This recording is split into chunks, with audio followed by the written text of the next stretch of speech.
Hey, I'm Emma. I work from home as a web designer and life's been pretty good. My parents left me a decent inheritance, and I've been pretty stable financially. My best friend, Lily, is a bit of a character. She's all about astrology and is always reading star charts and horoscopes. I've never really bought into it, but she swears by it. One day, Lily comes over, all excited. Emma, you have to see this, she says, waving some papers around. What's got you so hyped? I ask, rolling my eyes a bit. I did your natal chart and found your perfect match. His name is Matt, and he's absolutely your soulmate, she says, eyes sparkling. I couldn't help but laugh. Alright, fine. I'll meet him. But if he's a weirdo, you owe me a drink. Deal, she grins, clapping her hands. So, Lily arranges a meetup. I'm feeling a bit skeptical, but curious. When I finally meet Matt, he turns out to be surprisingly normal. Tall, dark hair, a nice smile, nothing like the disaster I'd pictured. Hey, I'm Matt, he says, extending his hand. Emma, so, you're into astrology too? I ask, trying to make conversation. He laughs, shaking his head. Not really. Lily wouldn't stop bugging me about this, so I figured why not? I chuckle. Same here. I was half expecting some crystal ball guy. We end up talking for hours. Turns out, we have a lot in common, we both love hiking, we're into the same movies, and we even like the same weird food combinations. I'm starting to think maybe there's something to this astrology thing after all. A few days later, we're texting nonstop. Matt seems genuinely interested in getting to know me. He asks about my work, my hobbies, and my family. We keep seeing each other, and things get serious pretty fast. Matt is kind, funny, and seems genuinely interested in me. One night, after a cozy dinner at his place, he takes my hand. Emma, I know it's only been a few months, but I feel really connected to you. I don't want to rush things, but I can't see myself with anyone else, he says, looking into my eyes. I feel a flutter in my chest. I feel the same way, Matt. You're everything I didn't know I was looking for. A few weeks later, we're officially a couple. Lily is over the moon. I told you the stars don't lie, she exclaims when I tell her. As time goes on, Matt and I get closer. We start talking about the future, and he brings up the idea of me moving in with him. It feels right, so I agree. We're happy, and for once, everything feels perfect. Matt had convinced me that investing my inheritance in our home was better than stocks. Life had been pretty smooth after I paid off his $200,000 mortgage. With the leftover money, I gave the house a facelift, new furniture, a fresh coat of paint, the works. We were settling in nicely. One afternoon, Matt's phone rang, and he answered it, looking concerned. Mom? What's going on? I could hear his mom's frantic voice on the other end, though I couldn't make out the words. Okay, calm down. We'll be there as soon as we can, Matt said, hanging up the phone. He turned to me, his face pale. Dad's had a stroke. He's paralyzed on his left side. We need to go, Emma. We packed quickly and hit the road. The drive was tense, with Matt gripping the wheel, barely saying a word. When we arrived at his parents' house, the place was in chaos. Susan, his mom, was in tears, and her back was acting up. Matt, Emma, thank God you're here. Susan cried out, her face streaked with tears. Your father, he can't move or talk, and my sciatica. I can't do anything. After a long, exhausting visit to the hospital, we got the details. George, Matt's dad, was in bad shape. He couldn't move his left side and couldn't speak. It was heartbreaking to see him like that. Back at the house, we needed a plan. We should think about a care facility, I suggested. They can provide the best care for George. No. He doesn't want that. He wants to be at home, Susan snapped, looking furious. I tried to keep my voice steady. Alright, what about hiring a nurse then? Someone who can be here around the clock. Susan shook her head, her eyes filling with tears again. We can't afford that. We're running out of money. Matt looked at me, clearly pleadingly. Emma, we have to do something. Mom can't handle this alone. I sighed, feeling the weight of the situation. I can stay here for a while and help out. I work from home, so I can manage. It's not ideal, but we'll make it work. The next day, Matt and I set up a room for George downstairs, so he didn't have to deal with stairs. Susan was hovering, barking out instructions and complaints. This bed is too small. How is he supposed to be comfortable in this? She grumbled. It's what we have right now, Susan. We'll find something better soon, I said, my patience wearing thin. Finally, we got George settled in and comfortable. It was a relief to see him resting, even though he couldn't express it. The next morning, Matt had to head back to our city for work. Once Matt left, reality hit hard. But I was determined to help George recover and support the family, no matter how hard it got. Living with Matt's parents was a real grind. Susan's sciatica had her stuck in her chair, leaving me to take care of George and the whole house. She didn't lift a finger and always had something to complain about. Nothing I did seemed good enough for her. Emma, this soup is too salty, Susan grumbled one evening as I served dinner. It's the same recipe I always use, Susan, I replied, trying to keep my cool. Doesn't look like it. And you're always on that computer. You should be taking care of us, not just sitting around, she added, her tone sharp. I took a deep breath. I'm working, Susan. I need to keep my job to help with the expenses here. Work? It looks like you're just goofing off on that thing, she muttered, rolling her eyes. I swallowed my frustration and went to check on George. He couldn't speak, but his eyes followed me, showing a silent gratitude. It was tough seeing him like this, but I was determined to help him improve. I'll give you a massage now, George, I said softly, setting up the massage table. He blinked slowly, a small sign that he understood. I had recently finished a course in massage therapy to better care for him. As I worked on his muscles, I noticed he seemed to relax a bit. It was the only time he looked somewhat comfortable. A couple of months passed this way. Every day was a struggle to balance work and caregiving, with Susan's constant complaints in the background. Finally, after months of this routine, Susan's sciatica improved enough that she decided to visit Matt for a few months. Emma, I'm going to stay with Matt for a while. I need a break from this place, she announced one morning. I felt a huge weight lift off my shoulders. That's great, Susan. I'm sure it will be good for you. As she packed her bags, I couldn't help but feel a sense of freedom creeping in. It would be just George and me, and I could finally set my own routine without her constant nagging. The day Susan left, I felt like I could breathe again. I went to George's room, and he gave me a look that said more than words ever could. It's just us now, George. We're going to make some real progress, I said, smiling at him. He blinked slowly, and I knew he was on board. With Susan out of the house, life became a lot more manageable. I set up a solid routine for George and me. Every morning, I'd start by helping him with his exercises. I'd lift his legs and arms, encouraging him to move as much as he could. I'd then move on to massaging his muscles, something I'd learned from my recent therapy course. This will help with the stiffness, George. Just hang in there, I'd tell him, working through the knots and tight spots. The days were long, but without Susan's constant nagging, I could focus better. My web design work became my escape, a few hours a day where I could lose myself in creativity. One afternoon, as I was setting up for George's therapy, I noticed something different. His fingers were twitching slightly. Hey, George, can you try moving your fingers for me? I asked, holding my breath. Slowly, very slowly, his fingers curled a bit. It wasn't much, but it was the first movement I'd seen in weeks. I felt a rush of excitement. That's great, George.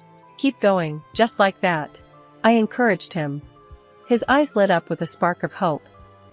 From that day on, we worked even harder. Every little twitch, every small movement was a victory. I started incorporating more exercises, pushing George to do a bit more each day. The weeks passed, and George's improvement was steady.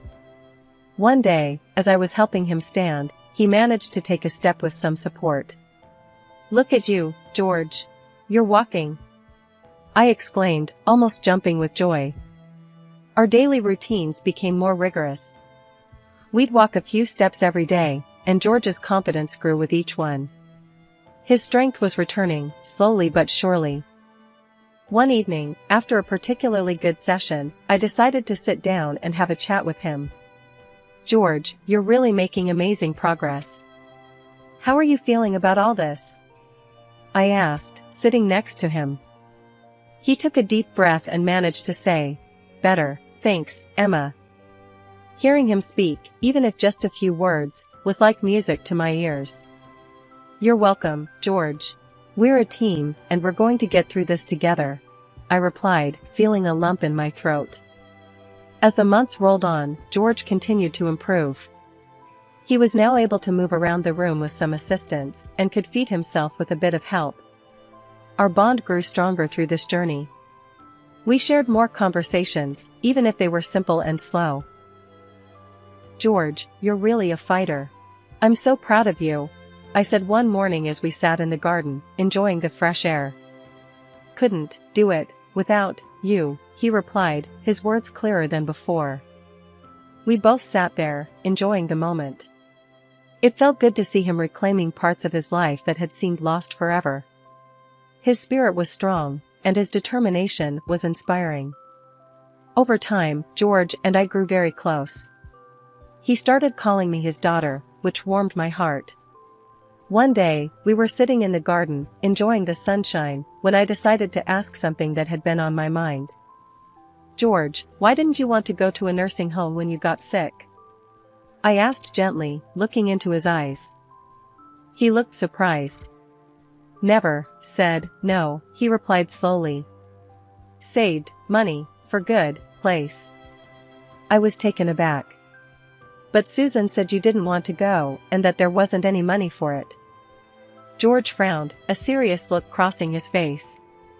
"Didn't know that," he said, his voice firm despite the struggle to speak. "We'll figure out." After months away, I decided to surprise Matt with a visit home. I was excited, thinking about how happy he'd be to see me. I packed my bags, said a quick goodbye to George, and hit the road. The drive felt longer than usual, my mind racing with thoughts of reuniting with Matt. When I finally pulled into our driveway, it was already dark. I grabbed my bags and walked up to the front door, but something felt off. My key didn't fit the lock. Confused, I tried again, but it was no use. I rang the doorbell, hoping Matt would answer and this would all make sense. A woman I didn't recognize opened the door. "Can I help you?" she asked, looking puzzled. "I'm Emma, Matt's wife. This is my house. Who are you?" I replied, feeling a knot forming in my stomach. "I'm Karen.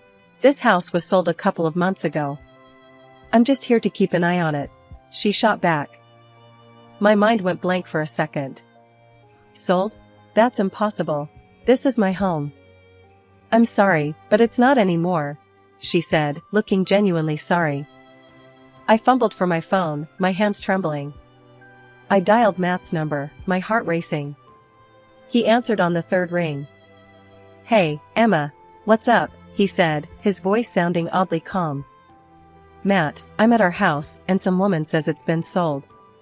"What the hell is going on?" I demanded, my voice shaking. He sighed, a cold edge in his voice. "Yeah, I sold the house. I bought a new one for Mom and me." "What? You sold our house without telling me? Where am I supposed to go?" I shouted, feeling a mix of anger and confusion. "There's no place for you in the new house, Emma. I sent the divorce papers. Didn't you get them?" he replied, his tone icy. I felt like the ground was falling away beneath me. "Divorce papers? Are you serious, Matt? I paid off your damn mortgage. How could you do this to me?" He laughed, a cruel sound. "You can't prove any of that. The house was in my name. It's over, Emma. Move on." Tears stung my eyes as I tried to process his words. What about your father? Who's taking care of him? Dad? He's not my problem anymore. Mom and I don't need him dragging us down. If you want to play nurse, take him. I don't care, Matt said coldly, hanging up the phone. I stood in the parking lot of what used to be my home, the darkness surrounding me, feeling utterly lost. My conversation with Matt had left me dumbfounded. I couldn't believe he had sold our house, abandoned his father, and sent me divorce papers without a second thought. My phone buzzed, jolting me out of my daze. It was George. Emma, come back. Need to talk, George said, his voice weak but urgent. I'm coming, George. I'll be there soon, I replied, my voice shaking.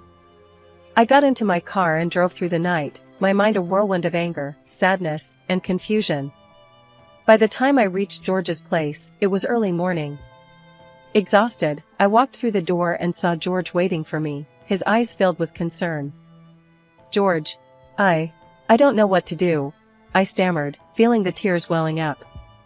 I couldn't hold it in any longer and burst into tears right on his shoulder. He led me to the living room and helped me sit down. Tell me, what happened? He said, looking at me with those kind eyes. I took a deep breath, trying to steady myself. Matt sold the house, George. He said there's no place for me and that he doesn't care about you either. He sent me divorce papers. George's face hardened, a rare show of anger. I knew, they were up to no good. What do you mean, George? I asked, wiping my tears. After my stroke, couldn't speak, they talked, in front of me. He began, his voice trembling with the effort. What did they say? I asked, feeling a chill run down my spine. They planned everything. Told me, they'd get your money, sell house, kick you out, George said, his eyes filled with pain. I stared at him in horror. They actually said that? How could they be so cruel? Thought, I couldn't understand. But I did, he continued, his voice getting stronger. They also wanted to get rid of me. Sell my house. Tears streamed down my face as I listened. I can't believe they'd do this to their own family. George took a deep breath. I've taken care of everything. What do you mean? I asked, looking at him, confused. He reached into his pocket and pulled out a set of keys, handing them to me. I bought Matt's house. It's yours now. I looked at the keys, then back at George, feeling a wave of emotion. You did this for me? Why? Because you deserve it. You paid for it. Not them, he said firmly. I burst into tears again, but this time they were tears of happiness and relief. Thank you, George. I don't know what to say. As I sat there, holding the keys to my new home, I felt a mix of gratitude and determination. George had given me a second chance, and I was not going to let Matt and Susan's betrayal break me. We were going to fight back, and we were going to win. Together. The next day, George decided it was time to make things official. He called a lawyer to the house to change his will. Emma, need you to be the heir, George said, looking determined. Are you sure, George? I asked, feeling a mix of gratitude and concern. Yes, it's right. You took care of me, not them, he replied, his voice steady, despite his condition. The lawyer arrived, and we sat down at the kitchen table. George explained his wishes, and the lawyer nodded, drafting the new will. I felt a lump in my throat as George signed the papers, making me the sole heir to all his property. A few days later, I met with Jack again, bringing all the documents and evidence we had gathered. Jack was impressed with the thoroughness of our preparation. Emma, this is solid. We've got everything we need to go after Matt and Susan, he said confidently. I'm ready to fight, Jack. Let's get that $200,000 back, I replied, feeling a surge of determination. Jack filed the lawsuit, demanding the return of my money. We also provided evidence from the bank, with witnesses confirming the transfer of funds. It was a strong case, and I felt hopeful about our chances. A few days later, there was a knock on my door. I opened it to find Matt and Susan standing there, looking desperate. "Emma, we need to talk," Matt said, his voice shaky. I crossed my arms, glaring at them. "What do you want?" "Please, Emma, we're sorry. We didn't mean for things to go this far," Susan said, her voice trembling. "Sorry? You two planned this from the start. You lied, stole my money, and tried to kick me out," I shot back, feeling my anger rise. "Emma, please, let's work something out. We don't want to go to court," Matt pleaded, his face pale. I shook my head, my voice cold. "I don't want anything to do with people like you. And by the way, George has recovered and transferred all his property to me. You two are left with nothing." Matt's face turned ghostly white, and Susan's eyes widened in shock. She fainted right there on my doorstep. Matt just stood there, speechless. "Get her out of here, Matt. I don't have time for your games," I said, pointing towards their car. He nodded, still in shock, and dragged Susan to the car. As they drove away, I felt a strange sense of closure. A few weeks later, the court ruled in my favor. I was awarded the $200,000, and the divorce was finalized. It was a long, hard battle, but I had won. I drove back to George's house, feeling lighter than I had in months. As I walked in, George looked up, his eyes full of curiosity. "How did it go?" "We won, George. I got the money back, and the divorce is final," I said, tears of joy streaming down my face. We sat together in the living room, the weight of the past months lifting off our shoulders. It was the beginning of a new chapter, one where we could finally find peace and happiness. Life had settled into a peaceful routine after all the chaos. I lived in my own house now, and George was a regular part of my life, like the father who passed away early and whom I hardly remember. We spent our days tending to the garden, chatting about old times, and simply enjoying each other's company.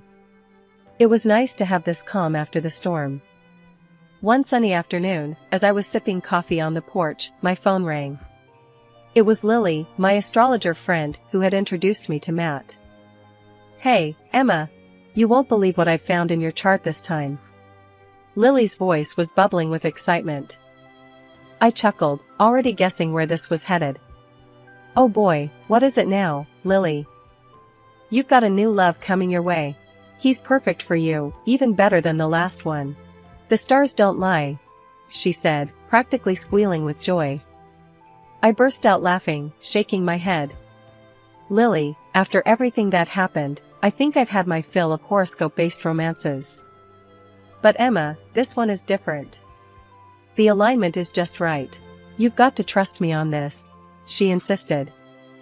"Lily, I appreciate it, but I'm focusing on myself for now. If Mr. Perfect is out there, he'll find me without the stars' help," I replied, feeling more amused than annoyed. After hanging up, I couldn't help but laugh at the whole conversation.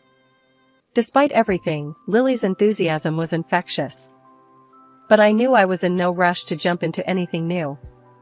I was content with my life as it was. George wheeled himself onto the porch, looking curious. "Who was that?" "Lily. She's trying to set me up with another perfect match from the stars," I said, rolling my eyes playfully. George chuckled, his eyes twinkling. "Stars didn't work so well last time." "Exactly. I told her I'm done with horoscope dates. I've got enough on my plate without adding a new guy into the mix," I replied, grinning. "You'll find someone when the time's right," George said, giving me a knowing look. I looked out at our garden, feeling a deep sense of contentment. The flowers were blooming, and the vegetables were coming along nicely. It was a little paradise we had created together. "You know, George, this is all I need right now. A simple life, good company, and a bit of sunshine," I said, taking a deep breath of the fresh air. "Perfect life," he agreed, smiling. A few days later, I got another call from Lily, but this time it was just a chat. No horoscope predictions, no matchmaking, just catching up like old friends. It felt good to keep things light and easy. One evening, as I was watering the garden, I thought about what the future might hold. I knew that someday, I'd meet someone who would appreciate me for who I am, without needing the stars to tell us we were meant to be.